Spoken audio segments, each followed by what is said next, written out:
Bersabdalah Tuhan, kami mendengarkan.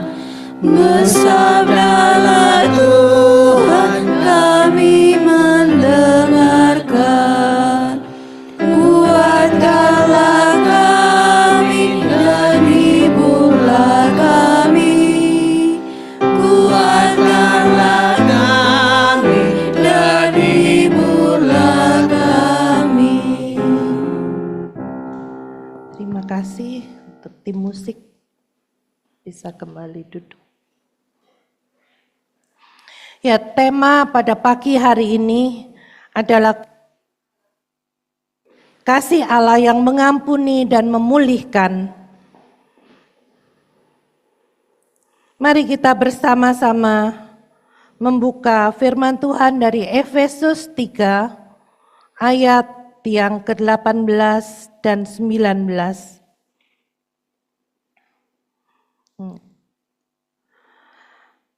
Efesus pasal 3 ayat 18 dan 19.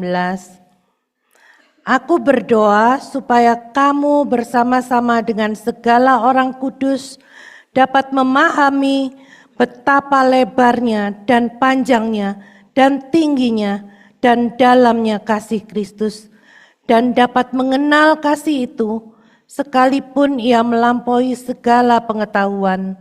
Aku berdoa supaya kamu dipenuhi di dalam seluruh kepenuhan Allah. Ini doa Paulus untuk jemaat di Efesus, supaya jemaat di Efesus ya bersama-sama dengan segala orang kudus dapat memahami betapa lebar dan panjang, tinggi dan dalamnya kasih Kristus. Ya, ini juga doa Paulus bagi jemaat Efesus, juga menjadi doa kita bersama supaya kita juga bisa memahami kasih Allah yang tak terbatas bagi setiap kita, mengalami kepenuhannya, kepenuhan kasih-Nya. Ya. Allah ingin kita semua memahami kasih-Nya yang tak terbatas dan mengenal kasih-Nya dan menerima kasih-Nya. Ya, Allah sendiri yang menginginkan kita semua memahami kasih-Nya melalui cerita perumpamaan yang Yesus sendiri katakan. Ya, Tuhan Yesus ingin semua orang tuh ngerti kasih-Nya itu lewat cerita yang Dia buat, cerita sederhana yang Dia buat untuk menggambarkan bagaimana kasih-Nya. Dari Lukas pasal yang ke-15 ayat 11 sampai yang ke-24 tentang kisah perumpamaan tentang anak yang hilang. Ya, ini sering kali kita dengar, tapi kita lewatkan begitu saja. Karena ya tiap kali sudah sering sehingga bosan. Tapi biarlah pagi hari ini lagi Roh Kudus boleh berbicara kepada kita masing-masing. Karena Allah sangat merindukan kita memahami kasih-Nya yang begitu besar, yang tak terhingga bagi kita. Kita membaca dari perumpamaan ini dari ayat 11 sampai yang ke-13 terlebih dahulu. Yesus berkata lagi, ada seorang mempunyai 2 anak laki-laki. Kata yang bungsu kepada ayahnya, "Bapa, berikanlah kepadaku bagian harta milik kita yang menjadi hakku." Lalu ayahnya membagi-bagikan harta kekayaan itu di antara mereka. Beberapa hari kemudian anak bungsu itu menjual seluruh bagiannya itu, lalu pergi ke negeri yang jauh. Di sana ia memboroskan harta miliknya itu dengan hidup berfoya-foya. Kisah tentang kepergian si anak bungsu. Ya, sebelum pergi dia minta harta kekayaan, harta warisan dari ayahnya. Ini saja menunjukkan bahwa anak ini sudah amat sangat mengecewakan bapaknya ya. Dia meminta apa yang menjadi haknya sebelum ayahnya meninggal. Ya, harta warisan diminta sebelum ayahnya meninggal. Ini anak yang kalau boleh dibilang adalah anak yang kurang ajar. Yang mengecewakan, yang kurang ajar. Kemudian ya ayahnya terpaksa memberikannya karena ayahnya murah hati, diberikannya apa yang dimintanya. Ya, mungkin berkat diberikan. Dan kisah ini mencerminkan kehidupan manusia yang jatuh dalam dosa. Meninggalkan persekutuan dengan bapaknya, walaupun bapaknya itu penuh kasih, dan menuruti keinginan hawa nafsunya. Dia pikir dengan uang yang ada, dia bisa menuruti keinginan hawa nafsunya. Dia mencari kesenangan dunia dan tidak mau hidup dalam aturan-aturan yang ditetapkan oleh bapaknya. Bagi orang yang dikuasai dosa, memang melihat keindahan dunia dan menuruti keinginan daging itu sangat enak. Duit-duit akeh, ya, nggak ono sing larangi, gak mau berbuat ini itu, ya. Dalam pikiran si anak bungsu ini, dengan uang yang banyak, dia dapat menikmati hidup. Ya, dia tidak mau tinggal dalam rumah bapaknya yang penuh dengan ada aturan-aturan, walaupun aturan-aturan yang baik. Tapi dia mau menuruti hawa nafsunya untuk memakai uang, waktu dan hidup dengan bebas dan berfoya-foya. Apa arti berfoya-foya? Wah, pakai duit gak mikir ya. Ono duit akeh. Habis masih ada lagi di bank mungkin ya. Dulu enggak ada bank, entah disimpan di mana. Pokoknya tinggal gesek ATM gitu kalau sekarang ya. Bagi orang yang dikuasai dosa, memang melihat banyak uang itu sesuatu yang menyenangkan. Hidup berfoya-foya. Tetapi apakah hidup dalam dosa itu menyenangkan? Mungkin sesaat kelihatannya menyenangkan. Ini anak bungsu, ini anak yang masih muda ya. Mungkin itu ya. Kemudian kita akan baca ayat 16 sampai yang ke-21. Lalu ia ingin dari ayat 16, setelah ayat 14 sampai ayat. Setelah dihabiskannya semuanya, timbullah bencana kelaparan di dalam negeri itu, dan ia pun mulai melarat. Lalu ia pergi dan bekerja pada seorang majikan di negeri itu. Orang itu menyuruhnya ke ladang untuk menjaga babinya. Anak yang tadi, anak bungsu yang meminta harta warisan, dengan harta yang begitu banyak dia pergi meninggalkan bapaknya dan menghabiskan berfoya-foya. Dia tidak memakai uang dengan benar. Orang yang meninggalkan persekutuan dengan Bapa dikatakan dia tidak dapat berbuat apa-apa. Dalam Yohanes 15 ayat 5. Sebab di luar aku kamu tidak dapat berbuat apa-apa. Orang yang tidak dekat dengan Tuhan, dia tidak dapat dengan hikmat memakai uang, memakai hidup untuk sesuatu yang berguna. Dia hanya bisa berfoya-foya. Dia hanya bisa memikirkan kesenangan yang dia pikir itu menyenangkan hidupnya. Ya. Dia pakai uangnya untuk dugem, main judi, makan makanan enak, traktir teman. Wah, banyak teman, banyak uang, teman datang ya. Wah, mau traktir kemana ini? Gitu. Mau di mana? Aku masih punya banyak uang. Kamu mau kemana? Gitu ya, karena masih muda. Ayo, gitu. Kalau sekarang mungkin zaman sekarang, ayo PTC, mana lagi yang lebih keren dari PTC, gitu ya. Ayo Cito, Cito tutup. Oh ya, cewek, iya. Ayo, siapa lagi ikut, ayo banyak. Aku punya banyak uang. Nah, ya. Anak ini menghabiskan, entah dulu ndak ada mall, entah di mana dia dugem, di mana dia traktir teman-teman. Tapi pokoknya di sini dikatakan oleh Tuhan, uangnya sampai habis-bis. Terus ndak ada teman yang membantu. Dia pada waktu ada uang, dia tidak cari kesempatan untuk belajar menambah skill. Lali wes, ono duit, ndak coba-coba buka ini, buka bisnis ini, kan enak cuan. Ndak. Tetapi ya dia habiskan hanya untuk menikmati hahaha tiap hari karena sehat, karena banyak duit.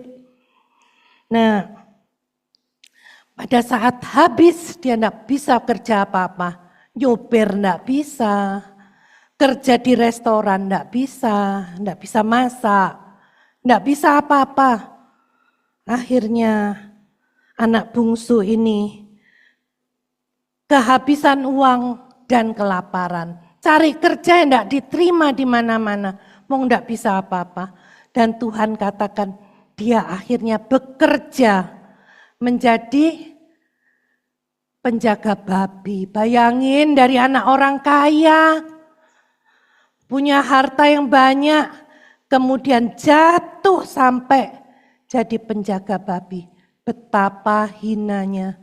Oh, bukan hanya penjaga babi, tetapi dia penjaga babi gak dihargai. Sampai kelaparan, sampai mau makan makanannya babi. Sampai masuk di titik terendah dalam hidupnya. Soroh.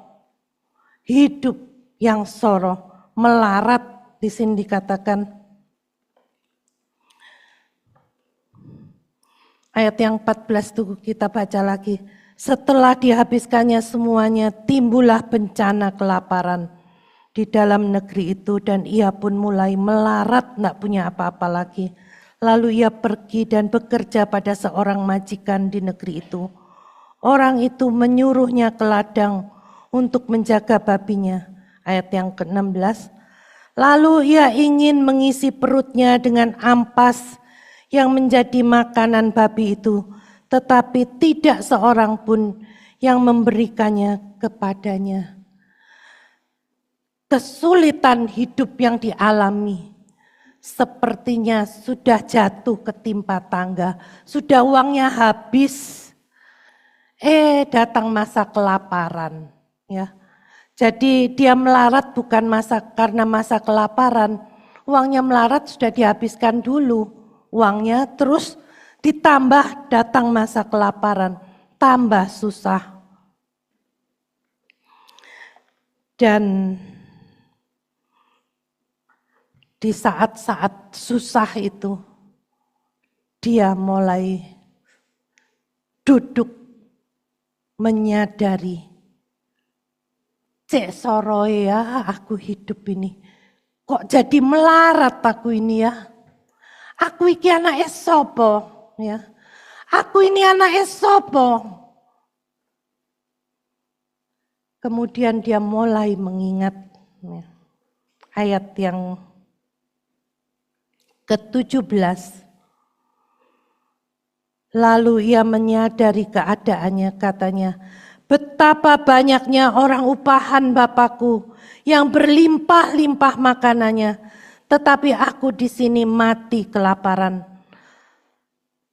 Oh, pada saat di titik terendah, dia mengingat sebenarnya aku ini anak orang kaya. Aku tidak layak seperti ini sebenarnya kalau aku dekat dengan ayahku.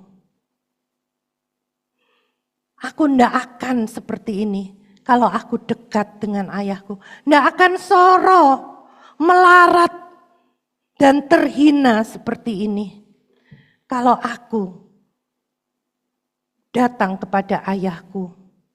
Ayahku punya orang upahan, pegawai yang banyak. Yang makannya bukan ampas. Yang makanannya berlimpah-limpah. Orang upahan ayahku aja menikmati berkat. Kenapa aku anaknya seperti ini? Justru di titik terendah dia sadar bahwa aku ini anaknya orang yang terhormat. 30 tahun yang lalu, saya yang waktu mengajar di Sami, 3 orang murid saya, murid di Sami itu, dia menyerahkan hidupnya sebagai hamba Tuhan untuk dididik sekolah Alkitab pada saat di penjara. Mereka ya, kok ketiga-tiganya itu orang Batak loh Pak, maaf ya, gitu ya. Kamu ngapain? Pencuri, ya, pencopet.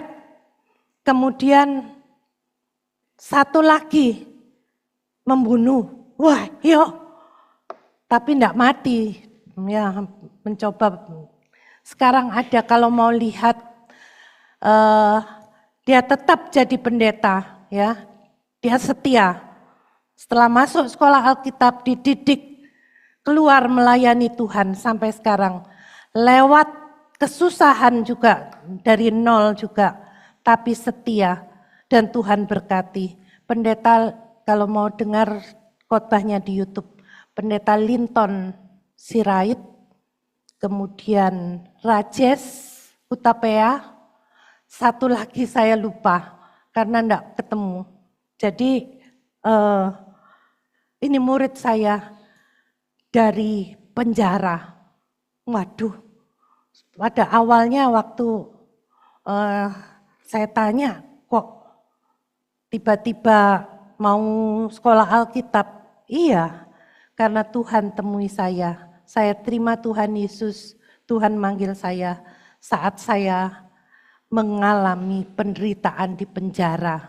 Iya, dia jadi setelah terima Tuhan Yesus tidak langsung bebas ya, nunggu sampai berapa tahun baru bebas dari penjara, baru dia masuk sekolah Alkitab. Nah, ya itu, nah di penjara itu dilayani oleh mantan suami saya, mantan. Sekarang saya, ya mas suami saya. Jadi suami saya dulu melayani di penjara Salemba. Nah ini mereka yang menyerahkan diri, kemudian dibawalah ke Sami. Nah ini jadi pada saat seseorang mengalami penderitaan, sudah susah, baru ingat Tuhan. Untung ingat ya. Dan itu semua bukan karena penderitaan, tapi karena Roh Kudus yang berbicara, menyadarkan dosa. Kita membaca lagi dari ayat 17 sampai 21. Lalu ia menyadari keadaannya, katanya, betapa banyaknya orang upahan Bapakku yang berlimpah-limpah makanannya, tetapi aku di sini mati kelaparan. Aku akan bangkit dan pergi kepada Bapakku. Kalau iblis ngomong, isin lu balik, gitu ya. Mending bunuh diri. Wes soro kok balik, ngisin-ngisini, gitu ya. Tetapi di sini enggak. Aku akan bangkit dan pergi kepada Bapakku dan berkata kepadanya, Bapa, aku telah berdosa terhadap surga dan terhadap Bapa. Lagi merenung, aku tak balik ae. Tak ngakoni aku salah wis. Aku soro ini karena aku salah, aku berdosa. Wis kurang ajar minta harta warisan duluan. Ya. Dia hanya berpikir, aku tak balik kepada Bapakku. Aku akan bangkit dan pergi kepada Bapakku dan berkata kepadanya, Bapa, aku telah berdosa terhadap surga dan terhadap Bapa. Aku tidak layak lagi disebutkan anak Bapa. Kroso, wis gak cocok aku jadi anakmu ini. Wis tak tinggal no. Bapak yang baik tak tinggal. Tak entek no hartamu.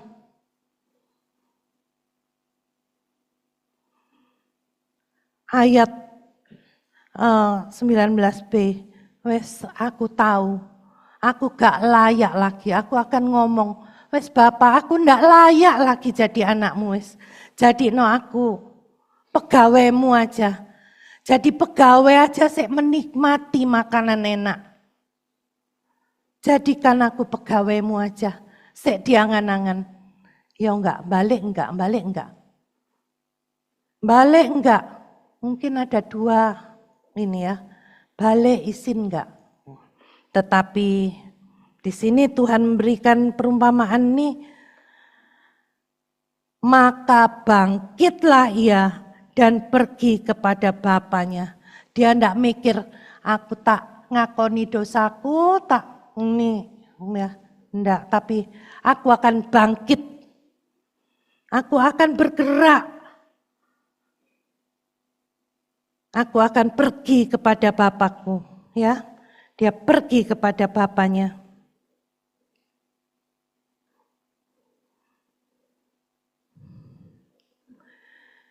Memang di luar Tuhan, hidup kita tidak akan menemukan sukacita, tidak akan menemukan damai sejahtera, tidak akan melewatkan waktu kesempatan dengan baik. Kita akan salah menggunakan waktu, salah menggunakan uang, salah menggunakan hidup ini, salah hidup di dalam keluarga, salah memperlakukan istri, salah memperlakukan suami, salah memperlakukan anak-anak. Di luar Tuhan, kita akan selalu salah. Ikut seminar motivasi, tapi tanpa persekutuan dengan Tuhan, kita akan terus salah jalan. Salah mempergunakan hidup, salah mempergunakan uang. Itu yang paling membuat hidup akan sangat menderita. Seperti anak yang bungsu ini. Tetapi indahnya ada Roh Kudus mengingatkan dia walaupun tidak ditulis di sini. Ayat 20, maka bangkitlah ia dan pergi kepada bapaknya ketika ia masih jauh. Ketika ia masih jauh. Dalam hati dia sudah ya melangkah pelan-pelan. Ketika ia masih jauh, ayahnya telah melihatnya. Lalu tergeraklah hatinya oleh belas kasihan. Ayahnya itu berlari mendapatkan dia, lalu merangkul dan mencium dia. Ayah yang baik, dia tidak rela anaknya hidup menderita. Walaupun dalam hati dia dikecewakan, tetapi dia merindukan anakku pulang. Apapun keadaannya, pulanglah, aku akan menerimamu. Ya, betapa baiknya Tuhan itu. Ayat yang ke-20 ini, betapa baiknya Tuhan. Ketika anaknya masih jauh, ayahnya telah melihatnya. Ayahnya berlari mendapatkan dia, merangkul dan mencium dia. Dia ndak tanya, wes entek kabeh ta? Kapok. Wes entek, wes soro.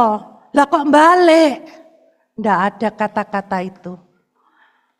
Kembalilah kepadaku. Sudah soro. Balik oh. Ya. Hidupmu sudah menderita. Kembalilah anakku, kembalilah. Aku akan menantimu, aku akan menolongmu. Tanganku terbuka. Makanya ada lagu, manis lembut. Tuhan Yesus memanggil, manis lembut. Tuhan Yesus memanggil, memanggil saya dan kau. Ya, memanggil orang yang berdosa untuk kembali balik kepada Tuhan. Balik, apa yang salah, kembalilah dulu kepadaku, kata Tuhan.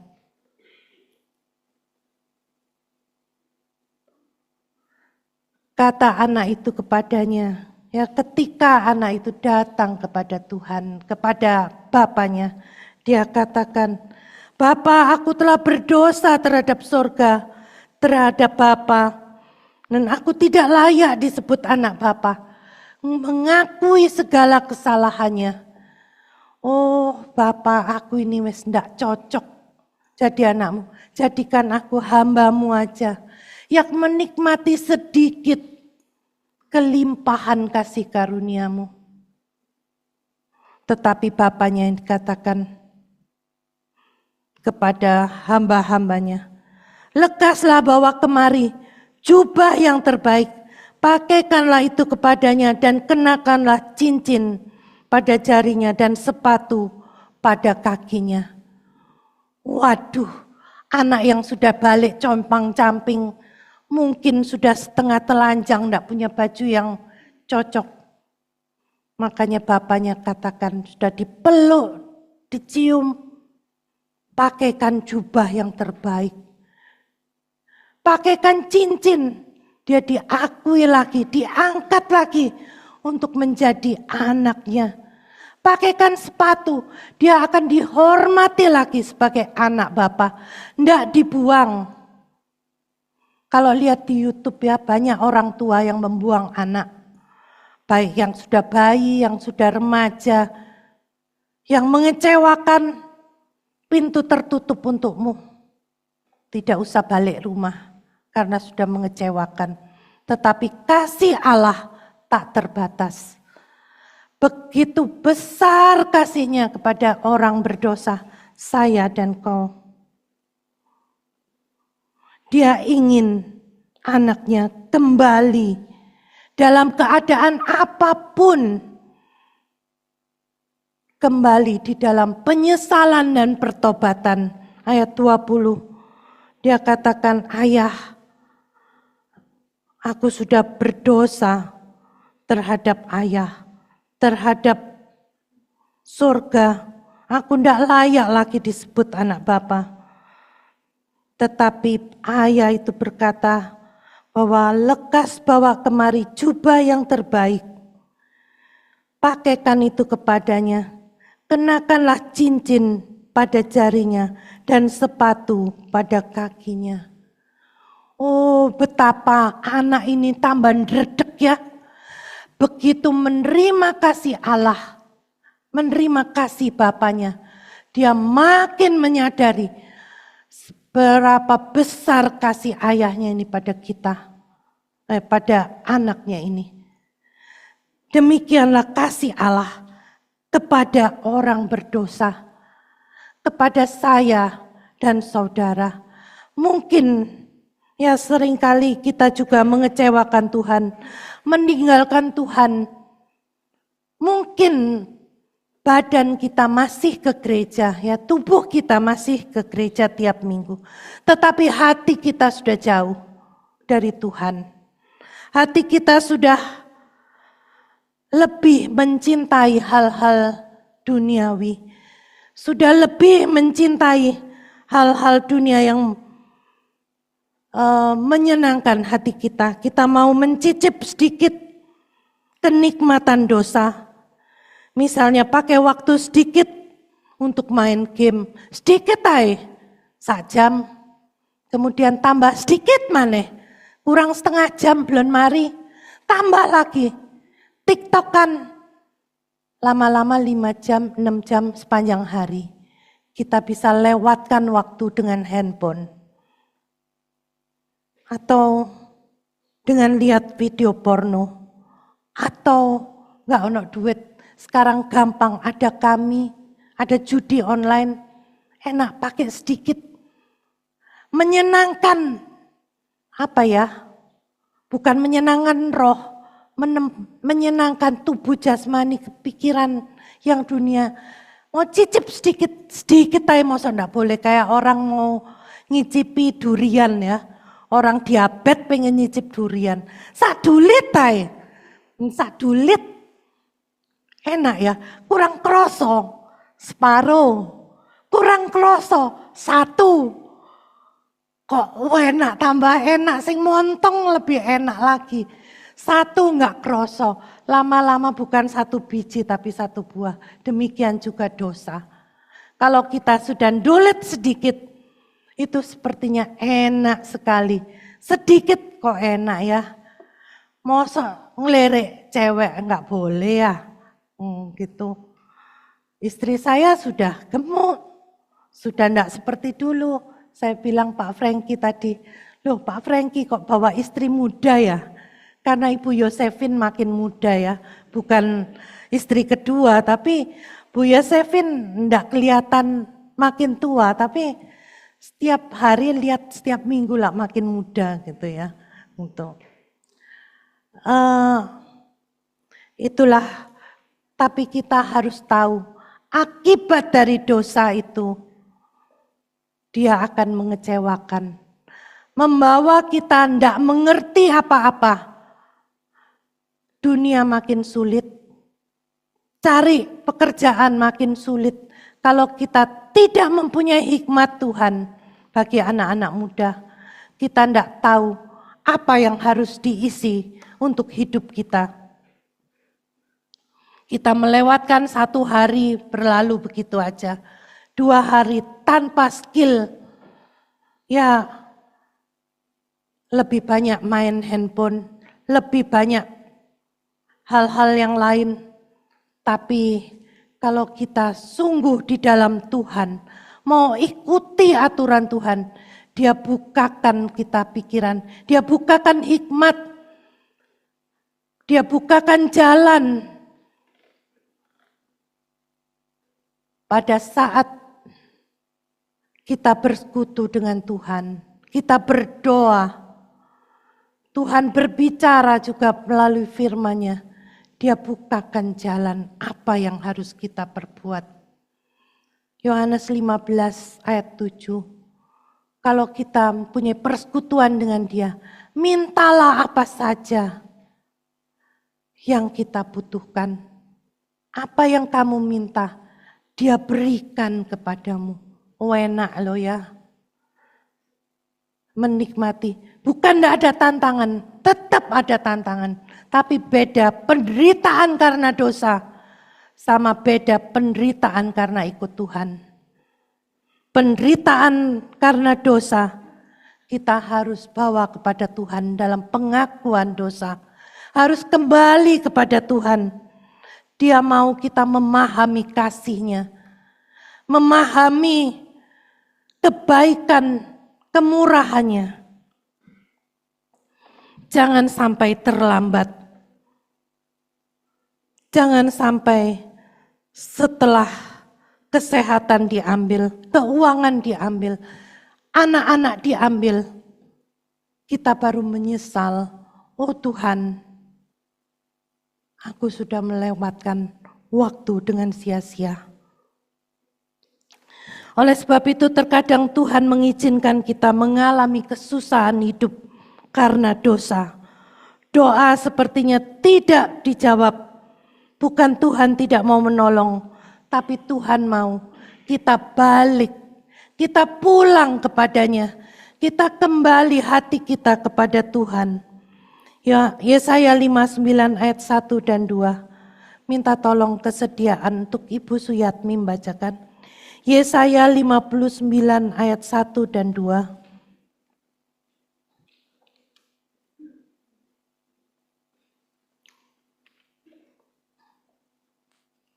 Yesaya 59.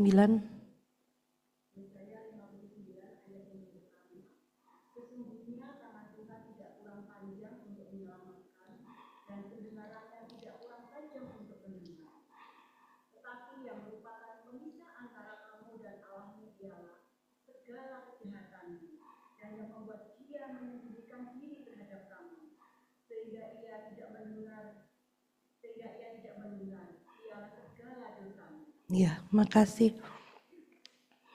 Dosa membuat Allah tidak mau segera menolong kita.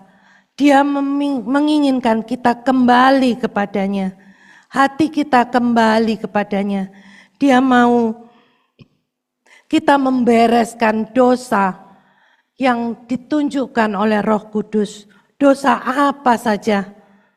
Ya. Apa saja yang ditunjukkan? Ya seringkali sebagai hamba Tuhan pun masih ya Tuhan tunjukkan dosa-dosa yang perlu diakui di hadapan Tuhan. Kita semua tidak terkecuali. Tidak ada orang yang sempurna.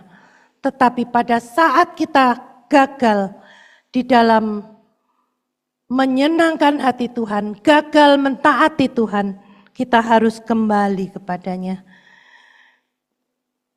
1 Yohanes 1 ayat yang ke-9. Ini yang Tuhan mau untuk kita lakukan. 1 Yohanes 1 ayat yang ke-9.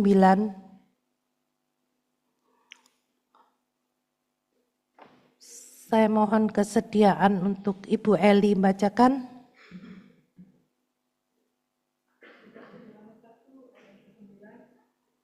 Jika kita mengaku dosa kita, maka Ia adalah setia dan adil, sehingga Ia akan mengampuni segala dosa kita dan menyucikan kita dari segala kejahatan. Iya. Kalau kita datang kepada Tuhan, sebesar apapun dosa kita, sekecil apapun dosa kita, mungkin kita enggak ngomong, saya enggak seperti anak bungsu yang durhaka ini, saya enggak durhaka. Tapi dalam hati kita masih ada iri hati, kebencian, kemudian kata-kata kotor, tidak bisa menyenangkan rumah tangga, tidak bisa menyenangkan anak, tidak bisa membuat rumah tangga jadi damai sejahtera. Dosa itu menghalangi sukacita dan damai sejahtera dari Allah. Kita harus akui di hadapan Tuhan dan Dia menyucikan kita, Dia memulihkan kita. Kalau Dia memulihkan kita, Dia mendengar doa-doa kita, Dia mengampuni kita, kemudian Dia memberikan jalan keluar bagi kita. Kita akan melihat satu video dalam mengakhiri firman Tuhan ini. Silakan video ini, bagaimana rumah tangga yang hancur Tuhan pulihkan.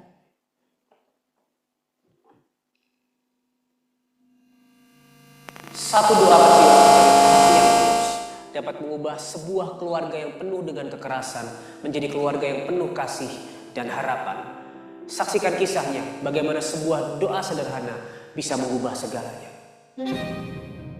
Pokoknya nggak tahu yang namanya ibadah, hari Minggu orang ke gereja ibadah, hari pesta pora. Dulu bapak saya suka pukul-pukul adik saya, anak saya, dan saya. Malam itu kami berantem, saya dipukul sampai habis-habisan. Saya coba bunuh diri, saya ambil tali, saya ikat, saya gantung diri. Awalnya rumah tangga kami tuh kami bangun di atas dasar istilahnya kayak suka sama sukanya kami aja. Kami nggak mau tahu, pokoknya nggak tahu yang namanya ibadah. Hari Minggu orang ke gereja ibadah, kami pesta pora. Dan dulu KDRT buat kami itu udah biasa, itu udah kayak lauknya kami tiap hari. Sampai lahirnya anak kami pun kami sia-siakan. Jadi kayak terbuang anak itu, dia nggak diurus sampai sama sekali. Kadang saya seharian nggak masak, dia minum air aja. Dulu bapak saya suka pukul-pukul adik saya, anak saya, dan saya.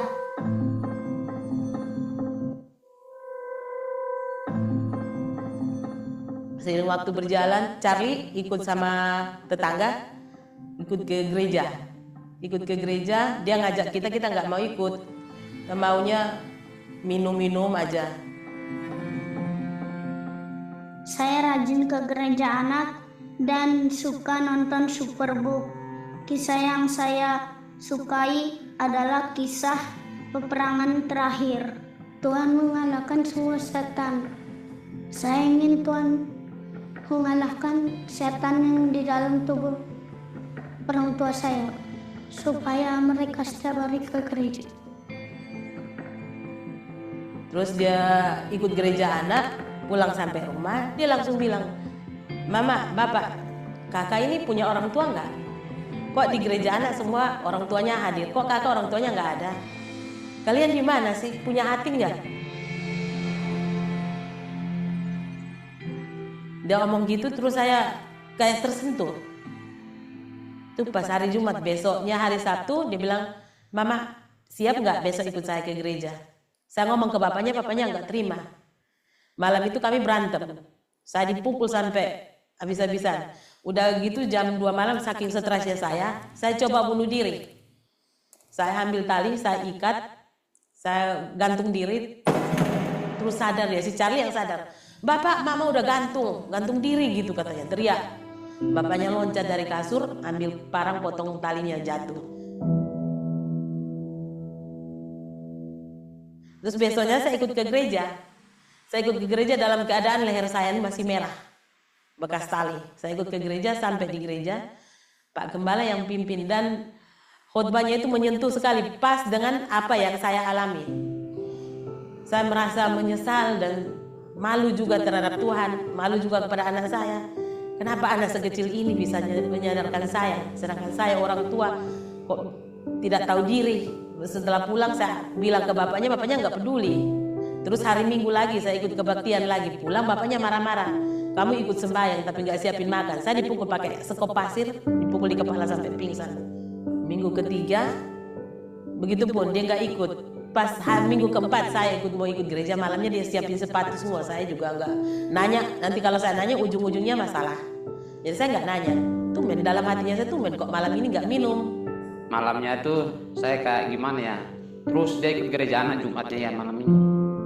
Terus dia ngomong sampai nangis, Bapak coba nanti Minggu ikut ya Pak. Nah, emang karena saya lihat dari anak saya Charlie itu, kok rajin dia ke gereja anak pun rajin.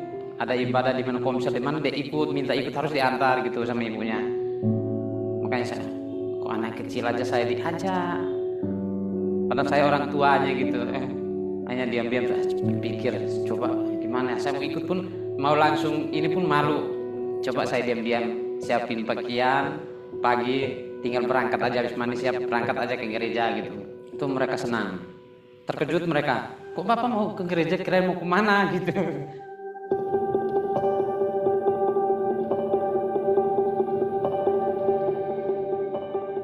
Di saat itu langsung, Tuhan terima kasih Tuhan sudah mendengarkan doa anak saya. Dan setelah itu kami ke gereja, sampai di gereja si Charlie dengan bangganya, aku punya mama, aku punya bapak yang diberkati Tuhan. Seiring berjalannya waktu, kami mulai ikut rutin di gereja, ada day parenting. Ketika kami mengikuti day parenting project, minggu pertama saya pulang, saya tanya suami, gimana Pak? Seru, dia bilang gitu. Tumben kok kamu bilang seru, biasa kan jenuh kamu. Terus minggu kedua dia dia ngajak duluan. Terus pas minggu ke-6 kayaknya, minggu ke-6 belajar tentang keluarga, dia mulai bilang gini, berarti salah ya kita membangun rumah tangga selama ini. Selama belasan tahun salah kita. Dulu saya lihat saya nggak peduli. Intinya di hatinya saya ada kebencian sama bapaknya, jadi terserah lu dah, mau gimana terserah. Tapi akhir-akhir ini saya lihat menyesal. Orang tua macam apa saya? Orang tua macam apa? Ibu macam apa saya, kok anak saya sebuang-buang kayak dulu? Jadi sekarang saya lebih fokuskan waktu ke dia, karena kasih sayangnya dia dulu terbuang. Kita ikutin itu setiap hari Kamis, walaupun sampai malam pun kita tetap ikutin. Kadang saya pulang kerja malam pun saya, ayo berangkat kita ikutin. Ya mungkin dari rumah tangga nyaman, tidak sering cecok lagi. Pokoknya saling ada masalah apapun kami selalu hadapi dengan damai, dengan tenang. Di dalam rumah tangga sekarang udah berubah jauh 100%. Kami rasakan kedamaian dalam rumah tangga. Jadi mulai itu dia mulai ngajak anak ke jalan, pokoknya jalan-jalan, mau antar jemput anak juga. Dulu-dulu disuruh antar anak sekolah nggak mau, suruh ngantar cabai nggak mau juga. Kan kamu yang mau sekolahin anak, jadi antar dah. Tapi sekarang udah mulai ikut the parenting project, udah mulai berubah, lebih harmonis lagi. Yang dulunya suka main fisik, sekarang nggak ada. Yang dulunya suka maki-maki, suka minum, anaknya salah ngomong dipukul, sekarang nggak ada. Sekarang berubah. Semoga dengan bertobatnya kami, jangan hanya sesaat, tapi untuk seterusnya. Dan kami tidak mau kembali lagi ke yang dulu-dulu. Karena hidup bersama Tuhan terlalu nikmat.